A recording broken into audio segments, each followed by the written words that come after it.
بسم الله الرحمن الرحيم. إيمان مفصل.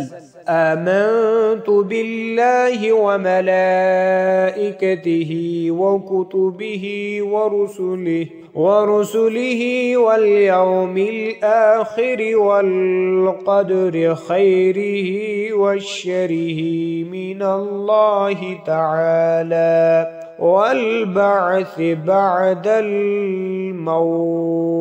إيمان مجمل. آمنت بالله كما هو بأسمائه وصفاته وقبلت جميع أحكامه إقرار باللسان وتصديق بالقلب.